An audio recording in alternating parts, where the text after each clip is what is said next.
hockey fans, are you ready to brave the wild? With me, your host, Paladino Joey, or Joey Awajan.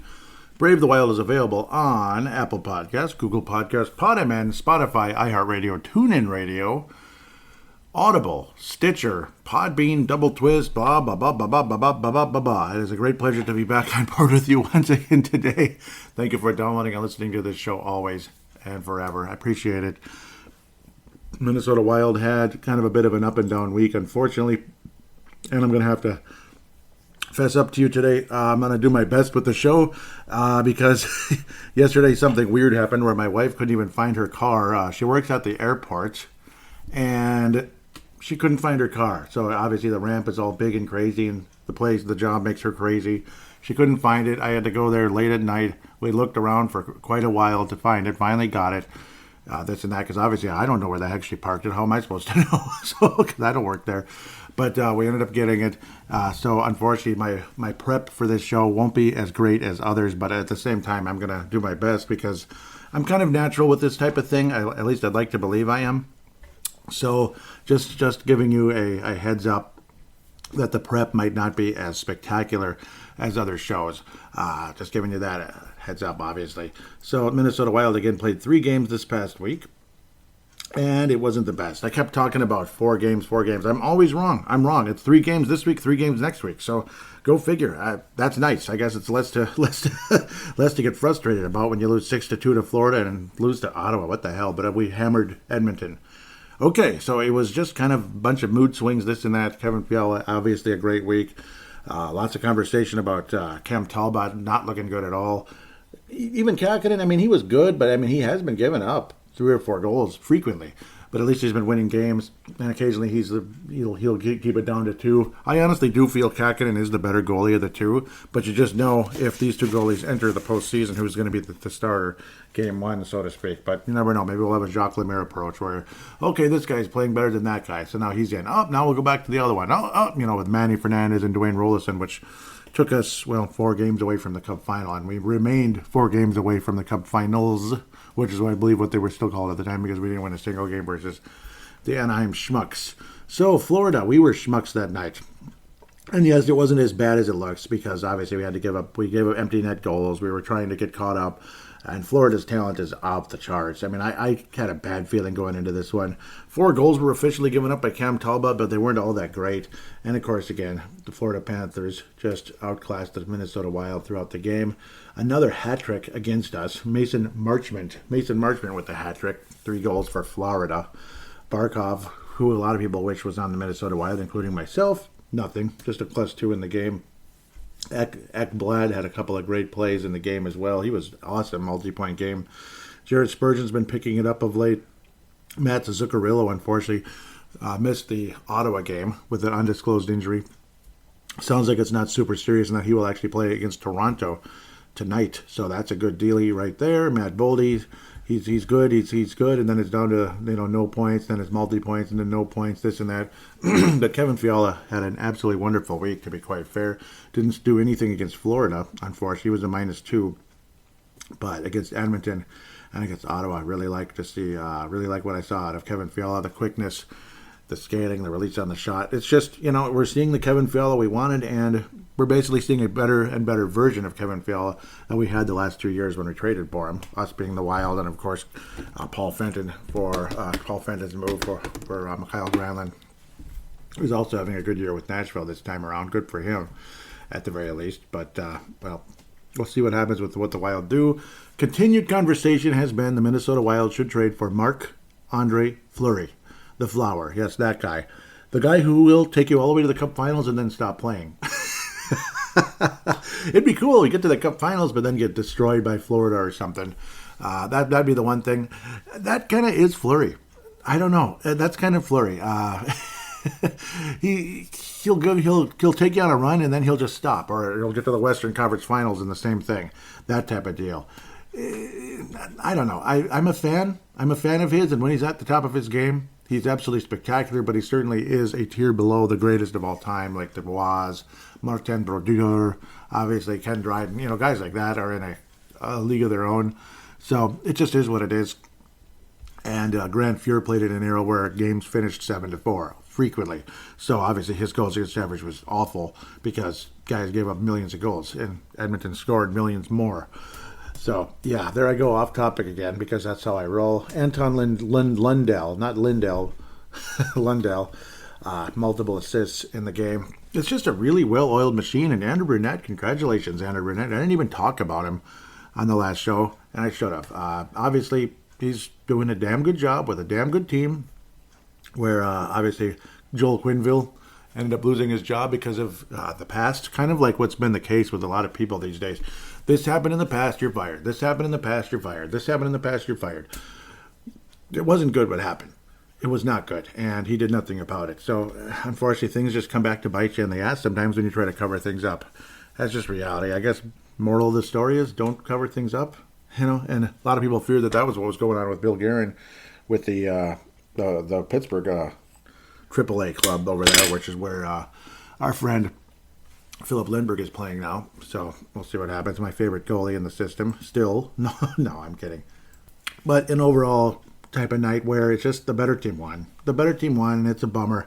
You want to believe we're up there with the best of the best. Maybe we are, maybe we aren't. Are we a top 5 team? This kind of makes me feel like maybe. Is it because Talbot sucks? No, not necessarily.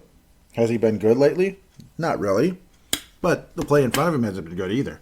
And it doesn't help without, believe it or not, Matt Dumba, because Matt Dumba is not always necessarily known for his defensive prowess. He's known for his, obviously, his energy, his creativeness, and his dumb bomb, his powerful shot. And Jordy Ben is, he's a 7th defenseman at best. He's at the bottom for me. Jordy Ben is the worst defenseman on the team by a wide margin, in my opinion. No offense. Some people really don't like Kulikov. I keep wanting to say Hul. There is no H. Forgive me, please. I know Isha Jerome of the Soda Pod, again, which we are collaborating with the multi-show collaboration episodes. Thank you again, Soda Pod, Isha Jerome, and Mr. Scott, also known as State of Hoppy. Love you guys very much. Scott lives in the Southern Metro, and Isha Jerome lives in he lives in Vancouver Island, which is obviously a beautiful place. Not that I've been there, but I've heard everything good about it. And of course, in this day and age, you could pull up a photo in a split second and be like, dang, that looks good. But no, bottom line, Florida looked like the better team. They were the better team. And I don't know, defensive lapses, mediocre goaltending, getting your ass whooped in the face-off circle, except for Freddie Gaudreau. Gosh, nice job. 9 wins, 3 losses. But Jules Eriksson, 6-14, stuff like that. Just getting, puck possession, obviously. Florida is what they are. They are a type of team that could go all the way to the Cup final. And Florida's an interesting place where there's always the team that wins the championship and the teams that doesn't in Florida. The Miami Heat win, Orlando doesn't. Tampa Bay Lightning win, Florida Panthers don't. Miami Marlins won in the past long ago. Florida Marlins, obviously. And then, Tampa Bay Devil Rays don't. Or the Tampa Bay Rays, who have been a much better franchise, even though they're much cheaper. And then, of course, the other sport is I already talked about the Heat. The Heat and the Magic. The Panthers, the Lightning. Okay, and then football. Tampa Bay Buccaneers win, and Miami doesn't anymore. They did a long time ago. So, yeah, Miami Dolphins in the Super Bowl sounds like the craziest thing. Let's get back where I need to be. Let's move on to the Edmonton game, which was much more fun.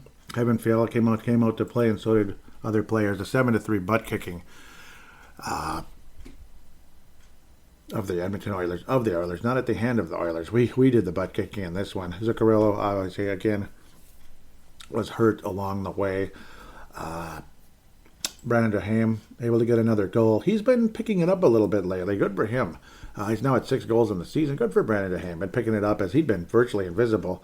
And there's a guy that's been very, very, very invisible, though he did get an assist versus Le Edmonton Oilers, but a lot of people got his points in this game.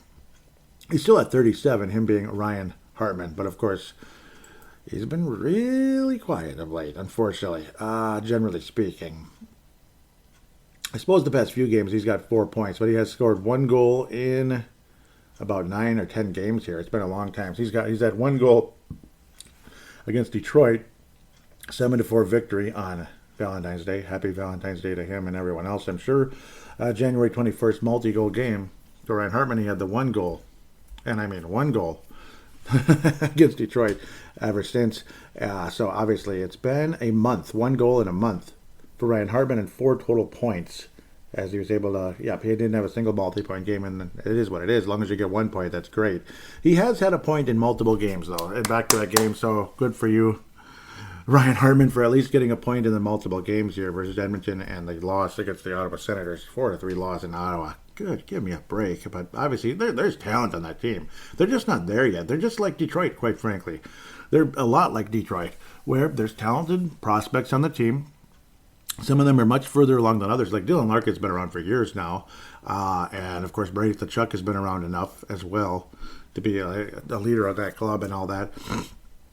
But they're still getting going, and Stutzel. I say it wrong all the time. I often just say it with the accent, Stutzel. I just think it sounds better because that's pretty much how they would say it over in Germany. So, Ryan Hartman, again, it's been generally quiet, but at least he's had multiple points.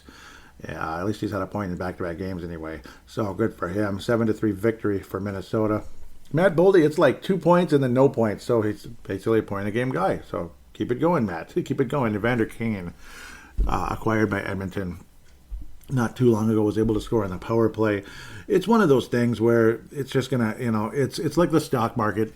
Certain stocks, like volatile stocks, where it goes way up or way down. The Bollinger Bands, which is where the range of where the stock could go, are going whoop, where like way up, way down. It looks really kind of funny. It looks like some kind of Star Trek thing type of deal, wormhole or whatever the heck it would be, like where things are going way up and way down. And that's kind of how it is when you add a guy like Evander Kane to superstars like McDavid and Draisaitl, and a good player like Nugent Hopkins, but and a team that's just been volatile, and they're all over the place. They're either winning 7-3 or losing 7-3. I mean, that's kind of Edmonton. They're all over the place, and they're over. They're paying too much to Nurse, $9 million a year. I'm going to say that every single time I talk about the Oilers. That's too much. Jordy Ben, thank God, was scratched in the game, and funny we won, but so was Nico Sturm. That hurt my feelings because I like Nico Sturm. Nick Bukestad returns, ends up getting 2 points in the game, and really happy for him. Really happy for Nick Bukestad, of course, again, had an upper body injury when Zuccarello had basically, frustration, a temper tantrum type of deal. And Zuccarello has been absolutely unreal. He's another guy that I think is way at the top for the Mike Modano Award for this episode. He has been playing insane hockey, so it sucked not having him against Ottawa. Can't imagine that was helpful to anybody on the ice, particularly Kirill Kaprizov. At the end of the day, Kaprizov a single assist, but that's totally fine. Zuccarello's on pace for over 80 points on the season. He has just been unreal, like scorching career high. Boldy with a goal and an assist in the game. Very happy. And it was just a fun overall night, and funny Capo Kakanen's in net. It's almost like they're more confident with him in net at this point, the Minnesota Wild, generally speaking. Both goalies got pounded. Mike Smith gave up 4 goals on 7 shots. Mikko Koskinen, 3 goals and 15 shots. Neither goal was good in the game. Goalie was good in the game. Capo Kakinen faced 33 shots against a pretty damn lethal Edmonton offense. And I'm going to keep saying that because they are damn good, obviously. We know what they can do. It's amazing how the Minnesota Wild are able to keep Draisaitl and McDavid combined only 1 point, just an assist by Leon Draisaitl, Mr. Pizzey himself, of course, according to the media there in Edmonton, Alberta. But just a fun night, made us feel great. Kevin Fiala, multiple goals, 3 total points.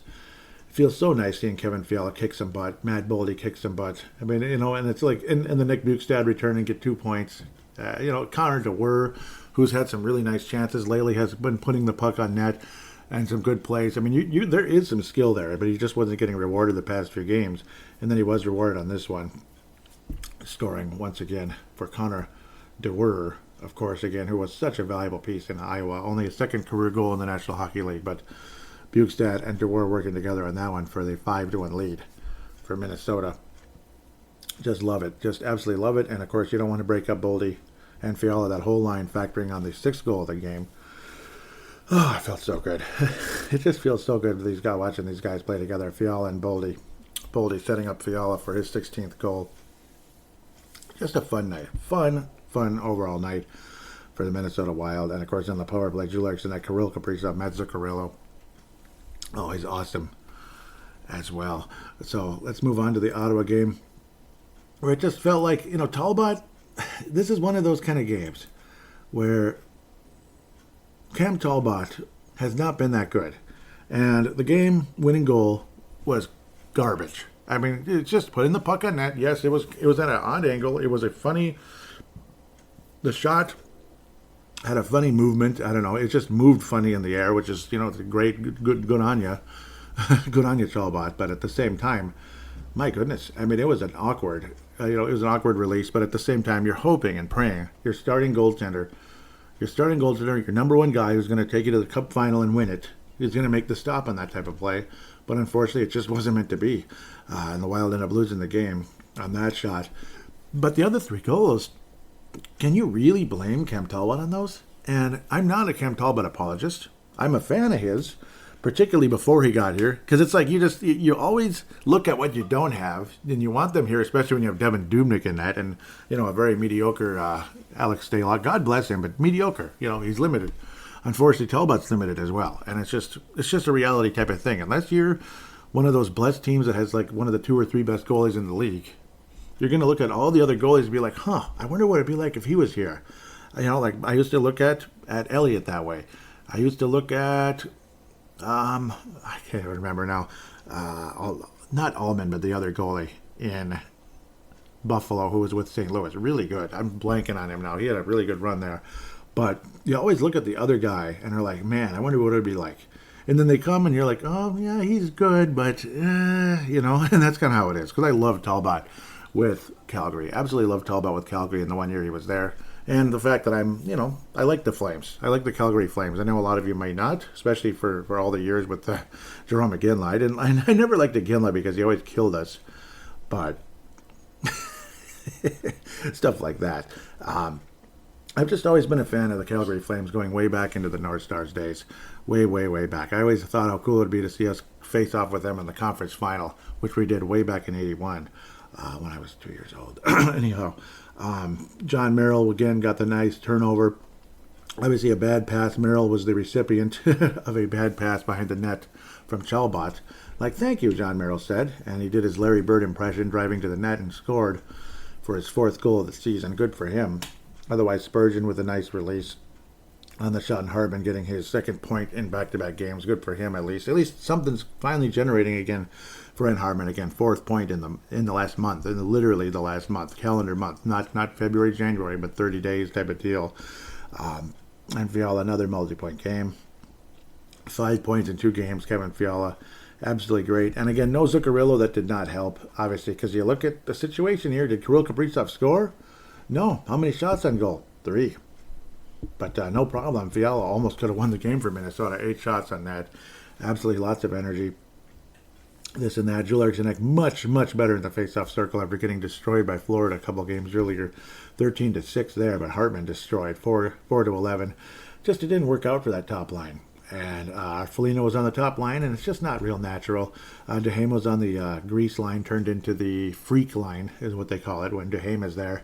And I don't know. I don't know. Just not a whole lot really happened.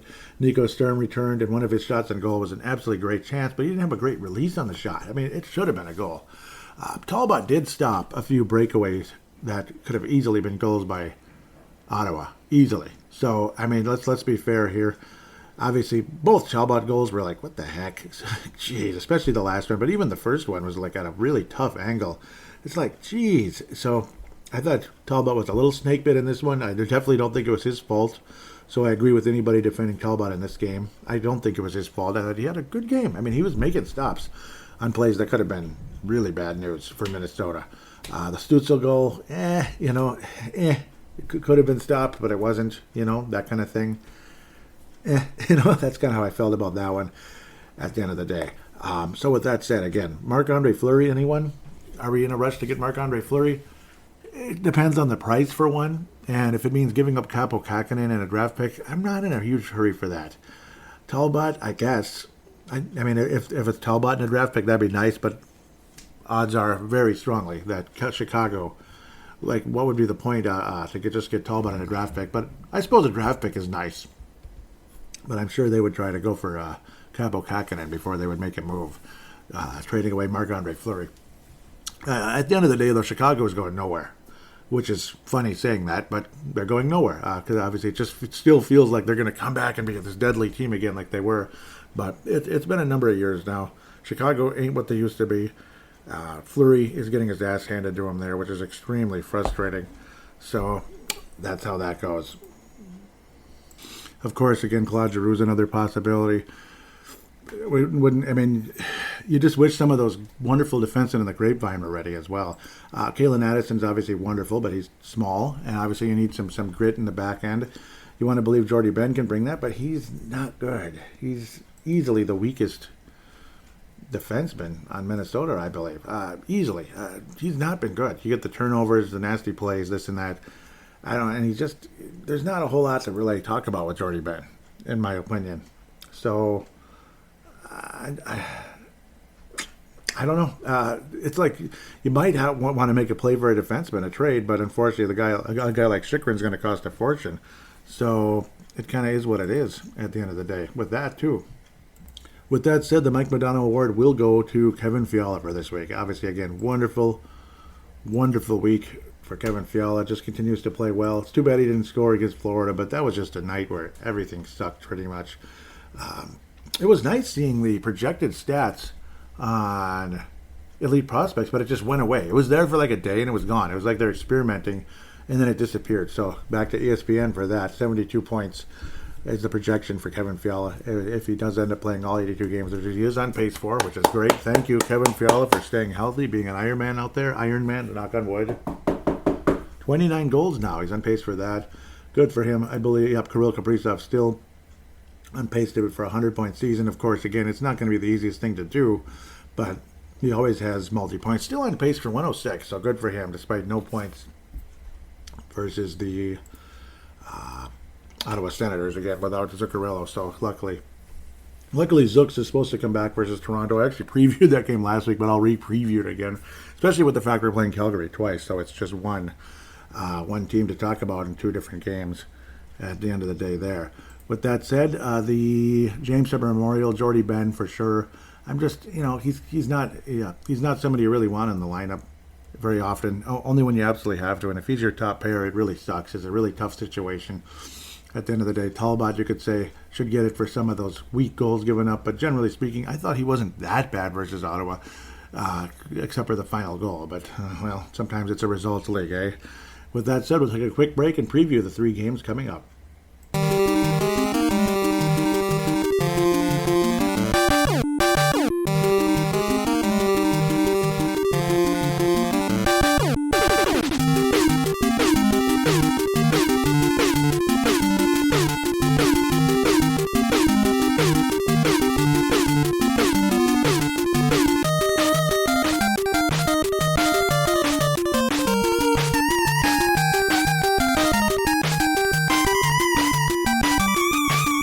We are back here on Brave the Wild. Segment number 2, we're going to preview three games with two teams, Toronto and Calgary. Sorry about that. That was kind of dumb, but that's how that goes. Previewed the Toronto game last week. I'm hoping and praying that I won't be picking a loss this time around. That type of thing.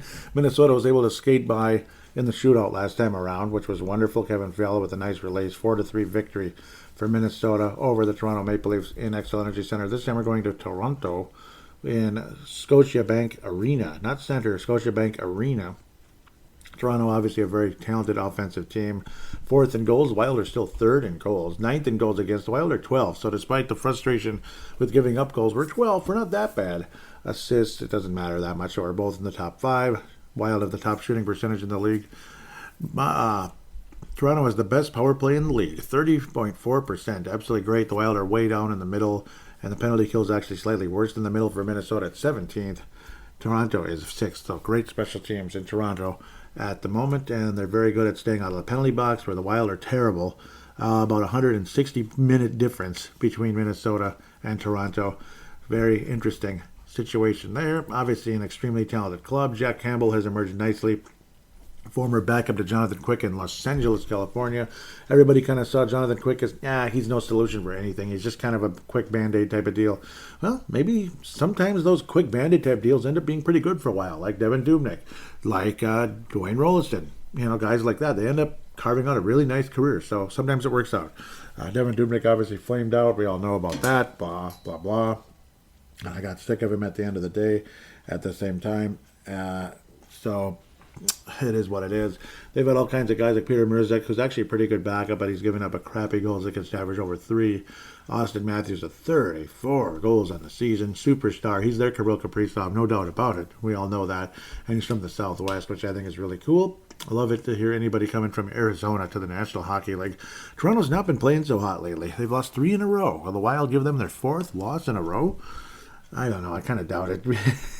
I kind of doubt it. I think they're going to rebound, which is a bummer for us, actually. I wish it was kind of like a back-and-forth thing, and Minnesota could get the win, which we still very well might, because I think losing to Ottawa's got to wake somebody up. Like, you cannot lose to Ottawa, and I also think Zuccarello coming back in the lineup is going to make a huge freaking difference. I don't think there's any way the Wild sweep Calgary, though. I doubt it in the back-to-back type of deal. And it's not back-to-back games, but, same team in back-to-back games anyway. With a day apart. Bottom line, Minnesota, I am going to step out in faith that Minnesota has a nice bounce back type of performance, because obviously this is not going to be easy. It's going to be a tough matchup, but I think the Wild somehow, some way come out of this one with a victory. 4-3, 5-4, 4-3 type of game. Maybe it goes to OT or something. I think the Wild emerged victorious. Kirill Kaprizov will be the most likely guy to score in the game. Might have a multi-point game. In fact, don't be surprised, because that's what he does, especially after not scoring anything. I think him and Zuccarello have a nice bounce-back type of performance. Being back together again. Kaprizov a goal, assist type of situation. Minnesota wins 4-3 over the Toronto Maple Leafs, thankfully. And then we get to play against the red-hot, flaming hot Calgary Flames, who are number 1 in the league in goals against. How about that? Obviously, Markstrom doing a great job. This one will be in Calgary, Alberta, to wrap up the month of February, because we don't play another game in February on the 26th, Saturday, a couple of days off, so good for us, I suppose. Calgary with the retro look. Absolutely love that white C, or the red C, depending on which jersey they're wearing.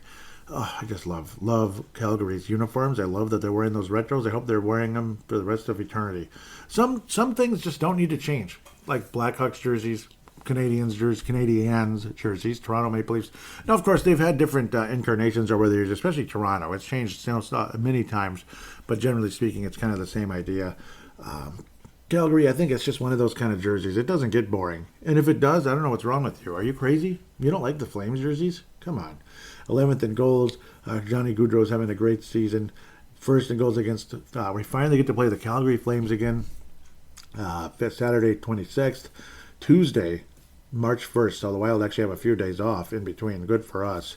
Calgary's just been winning every single freaking game. And it's just frightening when you look at the scores with what Calgary has been thrashing everybody. And then Thursday, the 28th, in Xcel Energy Center. So we have the home ice advantage in this 3-game ditty with the Calgary Flames. Man, third in the league with the penalty kill. So they're just managing the puck. They're taking care of things. And obviously Jacob Markstrom's an unbelievably good goalie. Good for him. Injury situation, I didn't even look at Toronto. I got to go back really briefly to see what's going on there. I'll come right back. I deeply apologize for my lack of attention there. Jake Muzzin with a head left game on the 21st of February. That's not good. So a possible concussion there. I'm getting the screen avoid, but actually it just scrolls down into a nothing zone. I don't know what the point of that is. Calgary Tyler Parsons, ankle is okay, that's weird. Let's move on. I guess they're healthy. Good for them. And well, they must be. 8 shutouts on the season for Jake Markstrom. 8 shutouts on the season. Some goalies don't get 8 shutouts in their career. Jiminy Christmas, Jake. Jakey, what's going on here? 93% save percentage, just below it anyway. 2.06 goals against average. Calgary, they had the Talbots. They had the Mike Smiths.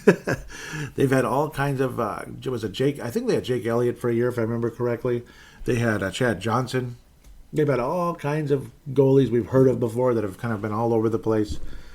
And now they get Jacob Markstrom, who was decent in Vancouver. I always thought he was a tiny bit overrated. With like really, he's worth that much? He's that good? He goes to Calgary, and my goodness, it's like the perfect match. It's unbelievable how great Jacob Markstrom has been in Calgary. And Johnny Gaudreau, by the way, 64 points, 20 goals, 44 assists, having a slightly better season than somebody that was They cut Johnny Gaudreau in my fantasy league for some other guy on Seattle. Yeah, I'll just call him some other guy at this point. I mean, what was he thinking? What was he thinking? Gaudreau's like, in the top 20 at very least in all of fantasy hockey. Mangiapane has emerged incredibly well.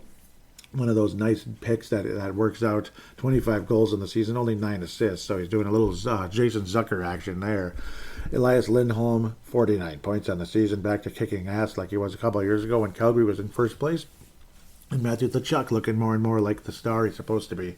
24 goals, 32 assists for 56 points. He's a plus 34 in the season. Gaudreau, Johnny Hockey, plus 41. Elias Lindholm, plus 49. It's a really nice team that's playing really well. Has a great coach, obviously. And Darryl Sutter, he's a strange guy, but he's great. Sean Monahan's dropped off the face of the earth. That's kind of weird. Sean Monahan was often way up there with the 49, 50 point type seasons, all the way down to only 22, and he's a minus 12. So I don't know what's going on with old Sean Monahan. So things might not be working all great with him and Darryl Sutter. Surprised he didn't get traded away, honestly. But then again, maybe that's not the right thing to do, because if Monahan picks it up, that's even better. Monahan often led this club in scoring in the past. Dylan Dubé, obviously, is a valuable piece as well. I always hear about him on the fireside chat. Oh, Calgary. Woo-wee! Calgary can play. Calgary can play now.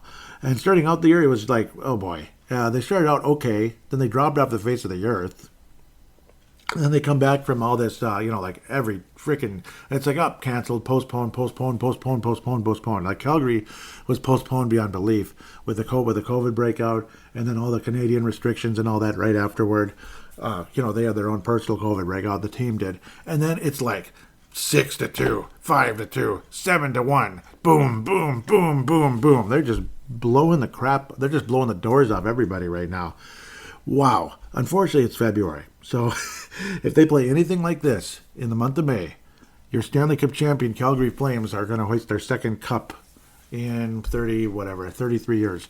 If that happens. The 89 champs, of course, of the Joel Ottos, the Theo Fleury's, and of course, Al McGinnis. Guys like that, Mike Vernon. Yeah, I know. I'm babbling. What a great team, though. What a great team that was. They just burned through the league, literally. They fried the whole league that season. Tyler Pitlick hasn't done anything, unfortunately. Brother of Ram, older brother, only 2 points. He was acquired by Calgary at the beginning of the season in 2 points. And he's been like a scratch. 2 points in 25 games. Yowzer, man. Okay, let's get to it. 5-2 win versus the Isles. In Calgary, of course, Saddledome. 6-2 demolition versus Columbus. 6-2, they burned the Ducks. They roasted the Ducks. Yes, they did. Back-to-back games, by the way. 12 goals in 2 days. 2 days. 12-4. Columbus and Anaheim. They're not Tampa Bay. They're not Florida Panthers. But 6-2 is 6-2. They beat Seattle 2-1 in a close game, but they still beat them. And they beat the Winnipeg Jets 3-1 on the 21st. They played Vancouver and Minnesota, up and coming Minnesota again twice, like I said. Impressive team. Can the Wild win one game versus these guys? Can we? Or are we about to get swept? Are we on the verge of a 4-game losing streak here, losing to Toronto and then twice to Calgary? I sure the heck hope not. Praying to God in heaven that the Wild win one of these. They will not win in Calgary. They will not win in the Saddledome, Minnesota. It is going to be 5-2. It's going to be a 5-2 loss. I'm sorry. I'm not saying it with happiness. I'm saying it with what I'm seeing here. Calgary's kicking everybody's butt right now. They're the best team in the league right now. Period. They are the best team in the league. Not with the win-loss record, but with how well they're playing. And frankly, if the Wild aren't destined to win a Stanley Cup, I'd be happy to see Calgary do it. I'd be happy to see Florida do it. I hope it's Minnesota, though. 10 out of 10 times I want Minnesota. 10 out of 10 versus Calgary or Florida or whoever. But if it's not Minnesota, I wouldn't mind seeing one of those two teams do it, just for the sake of for Calgary, it'd be freaking cool to see a Canadian team win the Cup again. It's only been 29 years.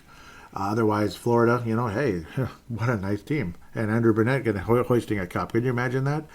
But a 5-2 loss. Most likely guy to score will be Kevin Fiala versus the Calgary Flames in the Saddledome.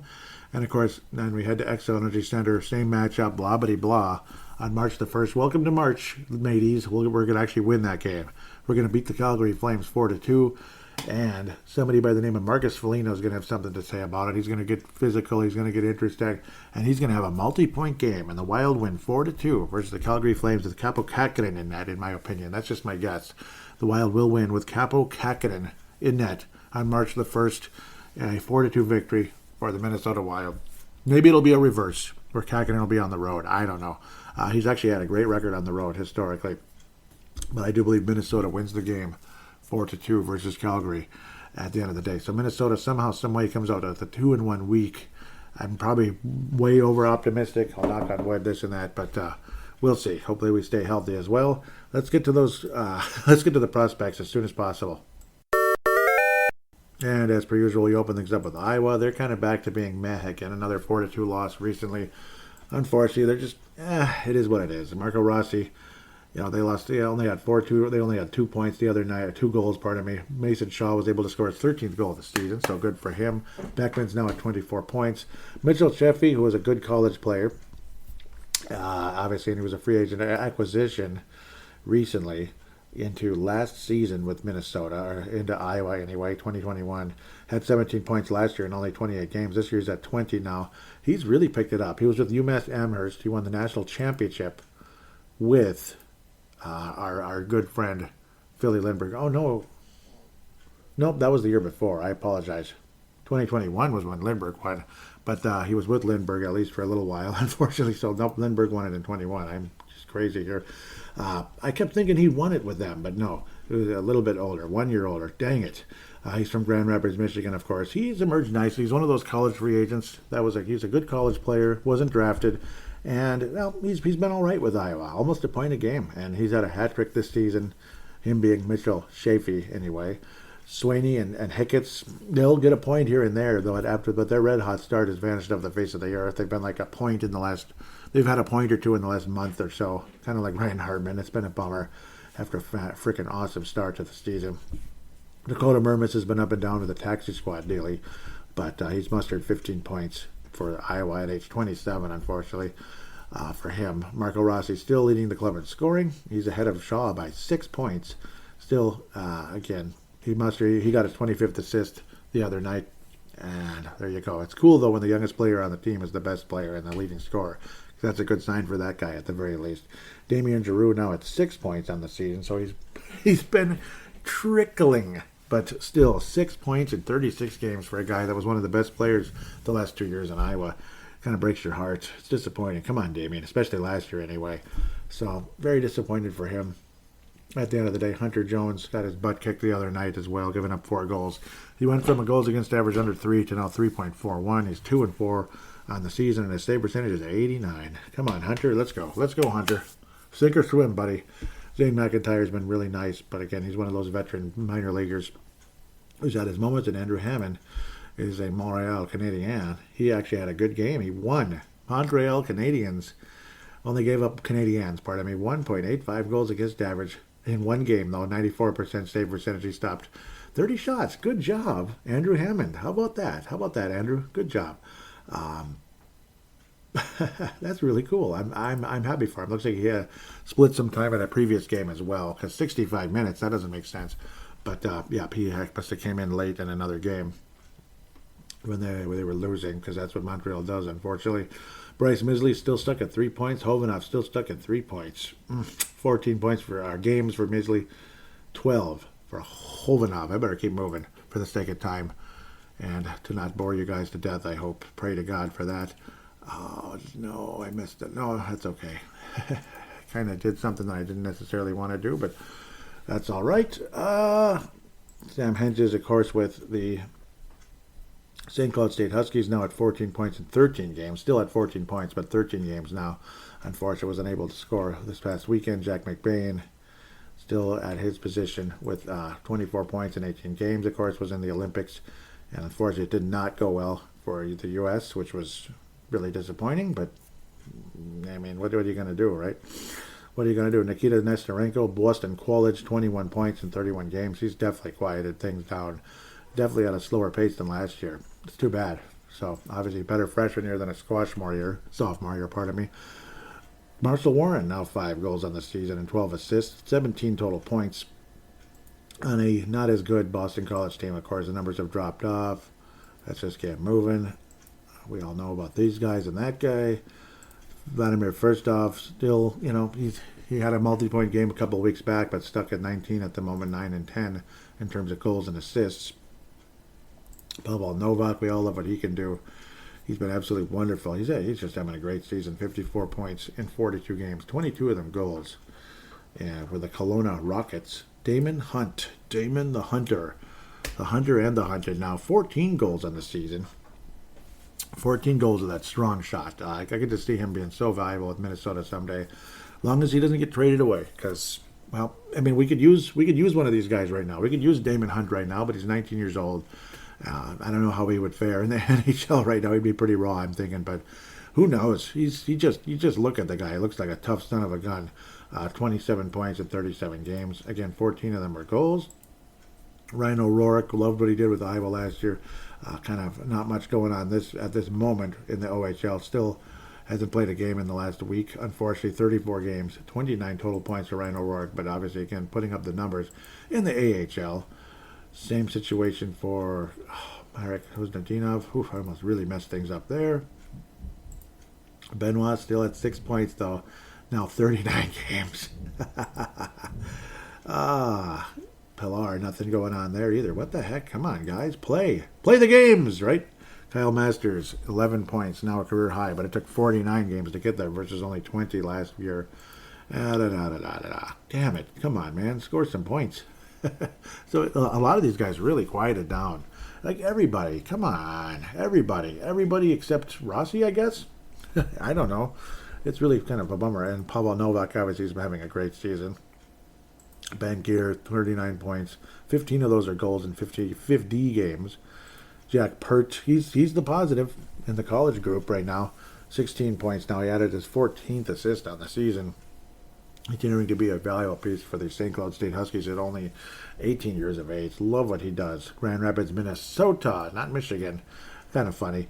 Carson Lambos, 27 points now. He's been picking it up in 27 games. Carson Lambos back in action again. Very, very, very happy to see him going for a possible top pairing defenseman in the Minnesota Wild's future. If he's not traded, I said it again, 6'1", 191, where David Hunt's slightly larger, but the same height, about 5 pounds heavier, at least according to what we're seeing here. This one's the Winnipeg, Manitoba native, of course, Carson Lambos. 8 of them goals, again, with a nice shot, and he's a plus 28 on the season. That's nothing to laugh at. Wallstead had a bad game. Generally speaking, it's like, oh my God, Wallstead had a bad game. So his goals against average is now over 2 when it was like in the 180s. So that's what happens when you have a rough night, unfortunately. 11 and 10 on the season, 2.08 goals against average, save percentage of 91.5 in 21 games for the Swedish Hockey League. For the future Jacob Markstrom of the Minnesota Wild. At least I sure hope so. The next Jacob Markstrom for Minnesota, anyway, where hopefully he will be getting his 8 shutouts like Markstrom is doing for the Calgary Flames. What a nice, awesome run by him. No question about that, what he's been able to accomplish. And, man, 8 shutouts. It just blows my mind. Obviously, also from Sweden. Hopefully we get a similar result. He was a 31st pick in...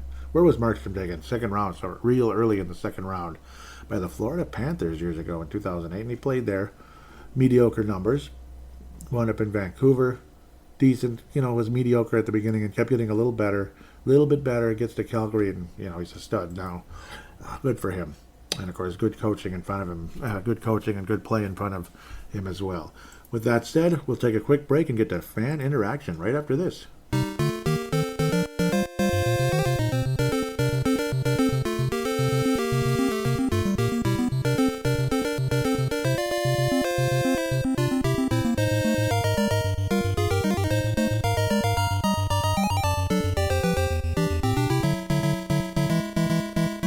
And we are back here on Brave the Wild fan interaction. Sorry for that jump. I apologize. At Brave the Wild is where you want to get in touch with me for fan interaction. You could on Facebook as well. Facebook.com/ bravethewild.minnesota. It's kind of a weird one where this one is just at Brave the Wild. And if you want to do a question, comment, whatever, to get interacting with the show, hashtag BTWMN. Hashtag BTWMN. Put that in your post, as that just keeps things organized. And I really appreciate Derek Velska for putting out the bat signal, as we call it, getting a lot of your attention to jump on board the show and conversate. It just makes the show fun, having a real fan interaction segment. In the past, it was so sparse and everything, and then Derek has really helped the show in a big way, getting more interaction. It's just, it's fun. I mean, talking hockey, discussing and questions back and forth. It's entertaining and fun. Derek threw out one early, which is totally fine, by the way. Anybody that does this, totally fine. You don't have to necessarily wait for the bat signal to throw out a question. It's just, the bat signal gets things going. But as long as, obviously, I can tell, thanks to the latest column, that it's in between the shows. That's all that I care about in that sense. So if you want to ask early, it's okay. Like when Derek asked early here, totally fine. He says, again, and Derek does crease and assist, which he's been doing for almost 20 years now, about 17 years, writing about the Minnesota Wild. Check it out, at Crease and Assist, at Crease and Assist Creek. Dawson's Creek? No, Bassett's Creek is just down the street here in Golden Valley, Minnesota. Derek says, should the Arizona Coyotes consider moving to one of these Canadian cities instead, since apparently they're quite eager to move into a 5,000-seat arena at Arizona State? Yeah, that's pretty wild. That's pretty nuts. Brampton, Ontario. So they're showing all the different cities that are ready for an NHL franchise. That'd be interesting. I'm going to try to forward through this again when I start listing them. Take a positive spin. Here. Positive spin here. Yeah, I was showing them. Because I'd like to move it forward here. Because I like to see the list. Where's the list? Damn it. Hamilton, Ontario, Saskatoon, Halifax, London, Laval, Victoria, Moncton, Windsor, Kelowna, Red Deer, Oshawa, St. John, Regina. Medicine Hat. I love that name. I love it. Bramcam, Looms. Man, that's a lot of cities. It wouldn't kill anybody. I would love to see Canada get a team again. I mean, Quebec City, of course. That's what's been talked about forever. Bring back the Quebec Nordiques, so to speak. Laval, that's also Quebec. Maybe they could be in Laval, and then it could be the Quebec Nordiques again. So that would probably be my choice, Laval, Quebec. Just because really good players have come from there. I also, I've been playing Secret of Evermore. I always put Minnesota Wild players. It's the boy and the dog, so to speak. Matthew Boldy and Marco Rossi. This was my choices this year. In past, it was Kevin Fiala, Kirill Kaprizov. I used to have Parisian Suter. Yeah. Well, But yeah, I put them on there. And I accidentally died in the game because I wasn't paying attention. It said, sadly, Matthew Boldy and Marco Rossi never came back. Oh! Oh, I got a little response here. Patriot Pedro says, don't say like that. And yep, I agree. That would suck. Never came back. Derek Pelska sharing Steve Snyder here. Thank you, Steve. Steve and Derek, of course, here. Steve says, does Hartman's play put more pressure on Guerin to make a move? Yeah, that's a good question. For a center, or is Hartman just in a rut? Perhaps he overachieved so far this season and is now setting back into being average. I've loved Hartman's game up until now and hope he's just in a rut. I hope so as well. I would not be surprised if Damien Giroux's is definitely on a list, but it sounds like there's a strong chance he's going to Colorado, which would really suck. But, I mean, that's almost more reason to make the move, isn't it? Last thing you want is Colorado to get Damien Giroux. But, I mean, they've made acquisitions before that didn't bring them a Stanley Cup. And then there was one that did, of course, and that was Ray Bourque at age 40. That was Ray Bourque. That's a legend. Giroux's like a legend in Philadelphia, kind of, sort of, but Bourque is a legend in the NHL. Derek says, is the Minnesota Wild puzzling play causing you to have some questions about this team? Ask Brave the Wild, just take your questions. Hashtag BTWMN and ask as many as you want. And yes, please do ask as many as you want. But again, to answer the question, I think they making a center is definitely on the list. I don't think they're going to go for Marc-Andre Fleury. Even though that conversation is floating around out there, I'd be very surprised if the Wild got him, honestly. I just don't think it's going to happen. If it was going to happen, it would have been in the offseason. Excuse me. Conversation is that Marc-Andre Fleury could be headed back to Las Vegas. What do you think of that? Wouldn't that be something? Pittsburgh Penguins, state of hoppy. Yep, that's Scott's other club. Derek says, there are levels in video games that can really frustrate you. What level do you think the Minnesota Wild are stuck in right now? For me, it would be any part of Ghosts and Goblins right now. Dun, dun, dun, dun, dun, dun, dun, dun. That game is so hard, yes. Ghosts and Goblins. Oh my. I want to get some soundbite here going. I better have it on here. I think I did. Yes, I do. I want to go to this one. Nope, not that one. Not that one. That one. It's too loud. That's when things are really rough. The last two levels. Impossible. You get this far in this game, you're a video gaming legend. You're Patrick. Yeah, I don't even know. You're Gretzky. Like, you're literally Gretzky Lemieux level. Yeah, that would be Game 7, Game 6 of the Cup final against Florida or something. But obviously, right now, yeah, I mean, it could be any parts of Ghosts and Goblins because it's like that where it just gets stupidly hard and things are just not working out. Let me think of how about level 7? All of level 7 in Mario 1. That's really tough. And of course, the final dungeon, level 7-4, where you don't know where the heck you're going forever without a player's guide. And it kind of feels that way with the Wild at times. So I'll go with level 7-4, Super Mario Brothers, where you can get freaking lost. 8-4 is a maze, but it's beatable. 7-4, it's level 7's harder than 8, I think, in Mario. It is, partially because people don't play it as much, where 8, it's the final level, and you practice it like crazy. Okay, yes, and that game is from way back in the good old days, obviously, as is Ghosts and Goblins. Ghosts and Goblins is 86, Super Mario is 85. Eric Felska says, the Iowa Wild have also been struggling through a slump, kind of like the Minnesota Wild. What sort of cloud is hanging over this organization? Is it the uncertainty the trade deadline brings, or is it something else? I don't know. It's almost like things kind of coming back to the average. How do they say that word? Damn it! It's kind of like that. It's kind of like things kind of coming back to the middle again, where Iowa looked so spectacular at the start of the season, and now they can't score worth crap. Whereas like the Heartlanders, it was like everything was bad in the Iowa Heartlanders. The other Iowa team, there was like nothing good about that team, and poor Hunter Jones was struggling. I wouldn't be surprised if there's trade. Like, you guys are nervous about trades, but I suppose that could be everybody throughout the league, every AHL team, that kind of thing. I'm honestly not sure if it's just, and you can't cry fatigue yet. We're certainly not that far into this, busy stretch. I mean, we just started. Where Iowa. And I think this can go for any team, though. The uncertainty of call up, and up and down, up and down. I mean, AHL must be just stressful beyond belief for teams because guys are up and down. And I do think Matthew Boldy not being there anymore doesn't help, obviously, because he was dominating in the AHL when he was healthy, Matt Boldy. So it's stuff like that, I suppose. And certain players like Damien Giroux just not having a good season, period. It's stuff like that. And then Swain and Hickett's had their red-hot start, and they aren't doing jack anymore. So it's one thing leads to another in that sense, where there's just no freaking offense in Iowa. Minnesota, it's I don't know if we were getting a little too happy with ourselves at times, thinking, oh yeah, we'll be fine. We'll come back and we'll win. We'll get the extra skater and we'll kick some ass, and then it just hasn't been working out. That's kind of what I can think of right now.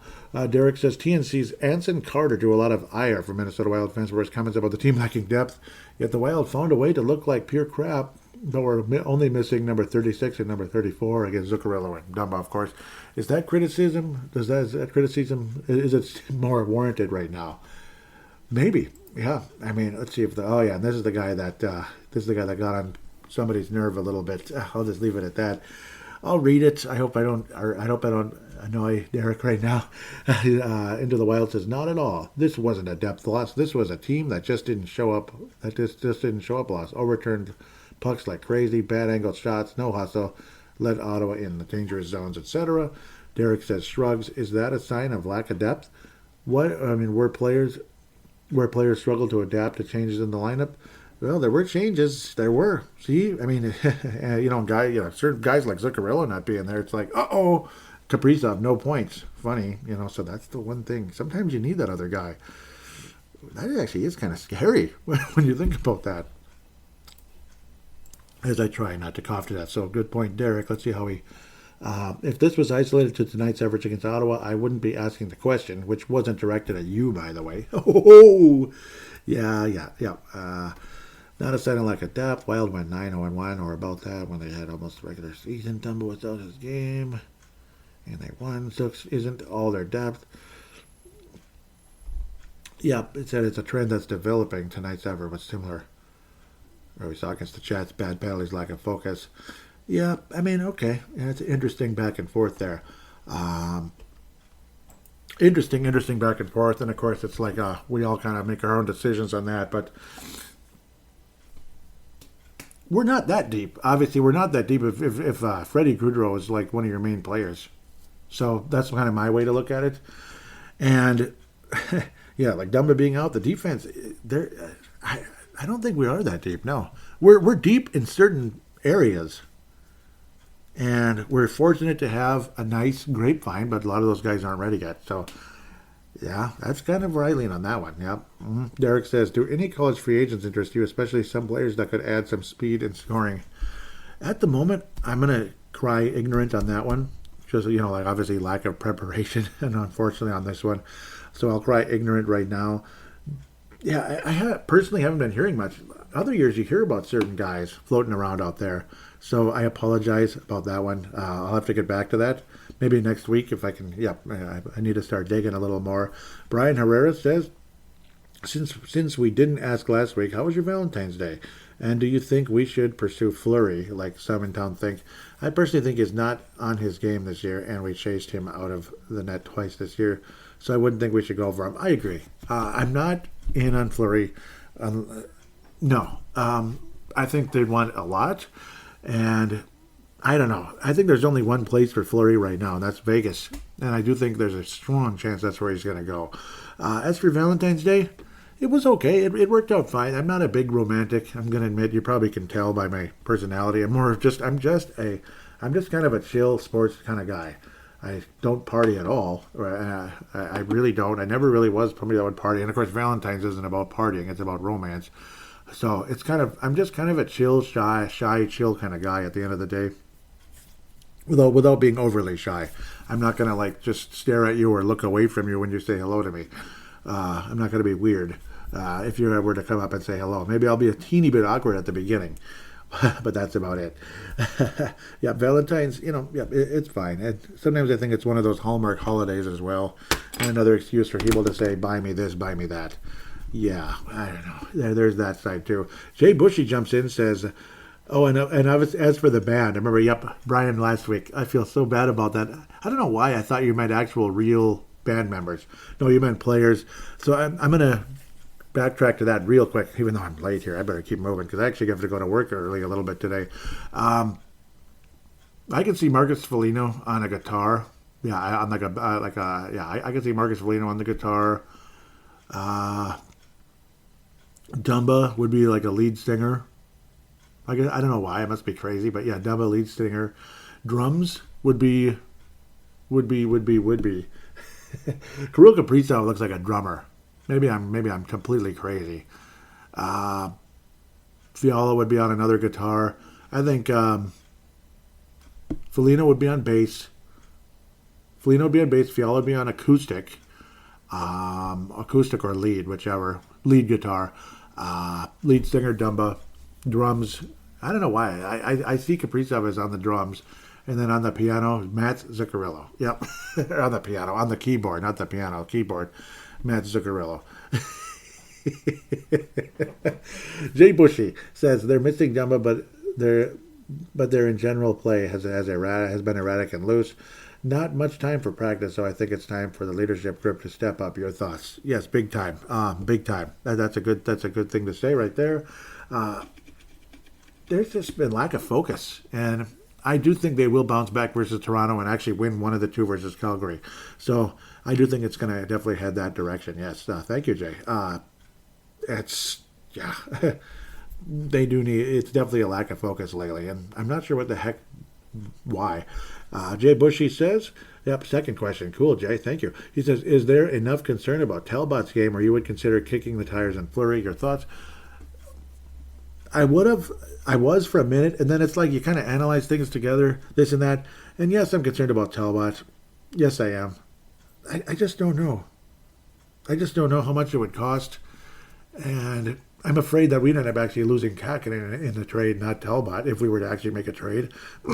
So then it's kind of like, you're kind of tough then. You're kind of like, you have two old guys in net, and after that you'd have Hunter Jones and pray to God that Jesper Wallstedt's here in like 2 years or less, that kind of thing. So I'm not in a rush for Fleury at the end of the day.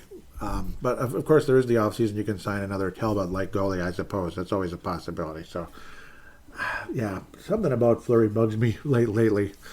Steve Snyder wraps up the section, says, do we have the ability to stay healthy for a playoff run? We're a bit small on the back end. Yes, yep, and have fought injuries a lot this year. Do we have the depth, LOL, to sustain some playoff injuries? That's a good question. Or as Kirk Cousins, I appreciate the question. And then he wouldn't, and then he's like, doesn't want to answer it. That's what Kirk Cousins says. No, I'm not going to do that to you, Steve. It is a good question.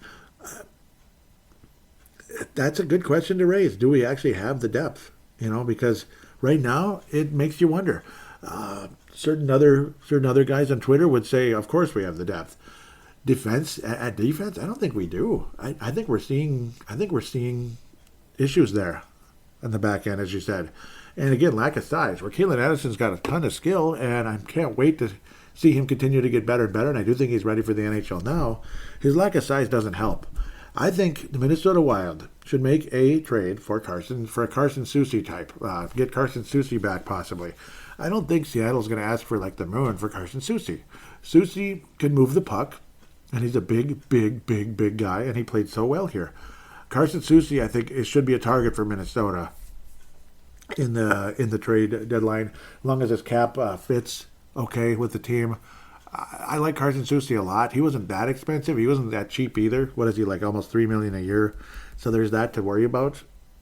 But if it's doable, Carson Soucy's the name that I'm looking at, because obviously you're not going to give up the farm for Carson, but you have to give up something like draft pick, like a mid-round pick or something, 4th, 5th round pick, because Carson Soucy, he's not part of the future in Seattle. He's part of the present. He's just kind of there. And I think he'd be a much more valuable piece of Minnesota, at the very least on the third pairing. So thank you, Steve. Very good question. Again, Jay also as well. Brian, thank you so much. Derek. I swear I saw KFAN girl, but maybe not. Maybe it wasn't this week. Maybe that was last week. Bummer. So there was a little bit, and then it just kind of stopped. But those of you that have been consistent, thank you, Jay, Steve, Brian, Derek. Thank you guys so much. Thank you. You guys are anchors for this show. Thank you so much. With that said, quick shout-outs to Minnesota Wild Global, of course. Minnesota Wild Global. Scott Cavendish is the founder of the page. Thank you, Scott, for getting that thing going. A couple of years now. Chance Kostick, David Kostick, of course, related with my brother. Again, his, Clover is my brother's wife, and, obviously it's Chance's sister, David's daughter, of course. Dave Kostick, Kathy Main, David Abraham, Chad Walski, Michael Fick, so many cool people on that page. Thank you so much. Of course, again, Pavel Bennett, Justin Baki, Brandon Quast. Thank you guys so much. MNW Prospects, also known as Young Guns. Nice, cool logo. And again, Pavel Bennett, responsible for creating such an awesome logo for Brave the Wild. Thank you again, Pavel Bennett, out of Chechnya. God bless you, man. And I'm saying that with full sincerity. Justin Baki, Brandon Quast, also keeping up with the Minnesota Wild Prospects, the Young Guns, and I'm proud to be a part of that. Unfortunately, I haven't been able to write for it this year because there's been nobody in the Q or the British Columbia Hockey League, but there will be in the future. At least, darn it, I hope so. Come on, Bill Guerin, I want to get back on there again. But at the same time, see, it's good to have the lighter schedule because I'm already doing the show. And, the weird schedule, I work shifts, but I suppose Justin Baki must as well because he's a paramedic. So nice job there. Very cool there. Very cool career there for Justin Baki. But yeah, MNW Prospects, also known as Young Guns. Of course, Minnesota Wild Nation, Patrick Turner, another great Minnesota Wild website. Awesome. Final couple of things. Please do rate the show on iTunes, Audible, iTunes, Audible, or Stitcher, where you can write a review. I would really appreciate it if you're able to do that. Also, Spotify, you can put at least a star review. For those of you that have in the past, thank you so much. The Vig It application, Vigit, highly recommend that, of course. It'll be in the show description how to get that. The referral is Paladinolive. It's social media for sports bettors. It's basically fantasy betting. You can post about your picks, see what others are saying about games. Vig It Betting League is a month-long betting competition to see who the best sports bettor is over the course of a month. Free-to-play sportsbook, bet free coins, win real prizes. Betting stats, there's great information available on the Vig It like line movement where the public is betting. Again, it is not real money wagering. Also, get on Crypto.com. Crypto.com, it's an application or app, basically, Apple or Android devices. There's a referral link in the show description, which would then show that I referred you and also put $25 in your account. With that said, again, call into the show if you could. Don't be afraid to do that via audio submission. Open your free voice recording application on any smart device on the planet, just like my brand new Galaxy S22 Plus. Get on that. Yep, get on any of those. Open it up and basically press record, treat it like a phone call, hit stop. I would then convert it into an MP3 file thanks to Zumzar.com with a Z. Also, again, you would email it to paladinolive@yahoo.com, paladinolive@yahoo.com. That is in the show description. With that said, I better get out of here. Thank you once and always for listening to the show. Tell your friends. Go wild. Hopefully we can survive this tough week against these tough Canadian clubs.